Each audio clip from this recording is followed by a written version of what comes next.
പിറകിൽ ഇനിയും ഉണ്ട്. അത് വീണ്ടും പുറത്തു വരും. ഇത് ആദ്യത്തെ സംഭവമല്ല, അവസാനത്തേതുമല്ല. പിണറായി വിജയൻ്റെ അടുത്ത് നിൽക്കുന്ന നേതാക്കന്മാരാണ് ഇവരൊക്കെ. ഉദ്യോഗസ്ഥന്മാരായി പിണറായി വിജയൻ്റെ സ്വാധീനം ഉപയോഗിച്ച് ആ സ്ഥാനത്തെത്തിയവരാണ് ഇവരൊക്കെ.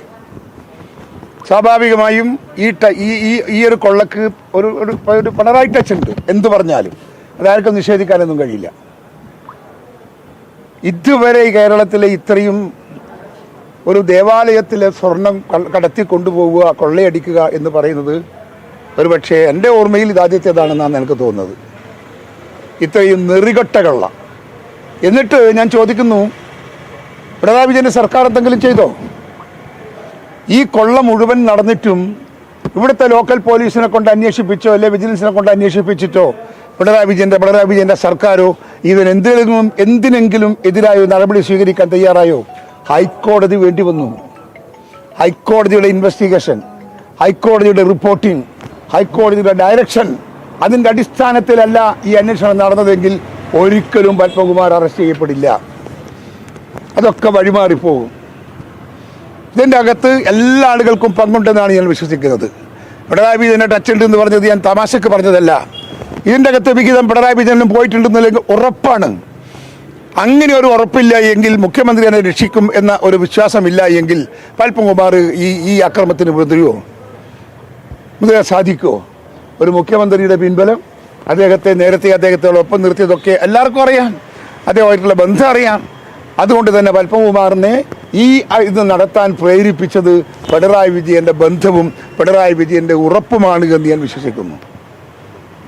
അന്വേഷണം തീരട്ടെ. ഏതായാലും ഈ അന്വേഷണത്തിൻ്റെ അകത്ത് ഈ നടന്നുകൊണ്ടിരിക്കുന്ന അന്വേഷണത്തിൻ്റെ അകത്ത് ഇനിയൊരു വെള്ളം ചേർക്കാൻ ആർക്കും സാധിക്കില്ല എന്നുള്ള വിശ്വാസം ഞങ്ങളെയൊക്കെ ആശ്വാസപ്പെടുത്തുന്നുണ്ട്. CPM ജില്ലാ കമ്മിറ്റി അംഗമാണ്, സംസ്ഥാന സെക്രട്ടറി. കുറ്റാരോപിതം മാത്രം പറഞ്ഞത്, കുറ്റക്കാരനല്ല, കുറ്റാരോപിതം. നമ്മളെ ഗോവിന്ദ മാഷല്ലേ? ഗോവിന്ദ മാഷൊക്കെ പറയുന്നതിനൊന്നും മറുപടി പറയാൻ എനിക്ക് പറ്റില്ല. ഗോവിന്ദ മാഷ്ക്ക് ബളബള വർത്താനം പറയാൻ പറ്റും. ഒന്ന് പറയുന്നതിന് തലയും പാലും ഉണ്ടെന്ന് നിങ്ങൾക്ക് എപ്പോഴും തോന്നിയിട്ടുണ്ടോ? അദ്ദേഹം ഒരു ക്രിയേറ്റീവായി, ഒരു കൺസ്ട്രക്റ്റീവായി ഒരു പത്രസമ്മേളനം നടത്തിയിട്ടുണ്ടോ? പറയുന്നതിൽ ഒന്നിക്ക് വാലുണ്ടാവില്ല, അല്ലെങ്കിൽ തലയുണ്ടാവില്ല. അങ്ങനത്തെ മനുഷ്യൻ നടത്തുന്ന ഒരു പ്രസംഗത്തിന് ഞാൻ മറുപടി പറയാനില്ല. പോകും. എനിക്ക് വിശ്വാസം, ഞങ്ങൾക്ക് എന്താ പൂർണ്ണ വിശ്വാസം ചോദിച്ചാൽ ഇതിൻ്റെ അന്വേഷണം ഹൈക്കോടതിയാണ്. ഹൈക്കോടതി നേരിട്ട് നടത്തുന്നതാണ്. അതുകൊണ്ട് ഇനിയും ഇതിൻ്റെ പിറകിൽ ആളുണ്ടാകുമെന്ന കാര്യത്തിൽ തർക്കമില്ല. ഈ 2-3 ആളുകളെ കൊണ്ടൊന്നും ഇത്രയും വലിയൊരു കൊള്ള നടത്താൻ സാധിക്കില്ല. സാധ്യതയ്ക്ക് പിറകിൽ ഇനിയും ആളുകളുണ്ട്, ശക്തികളുണ്ടെന്നാണ് എൻ്റെ വിശ്വാസം.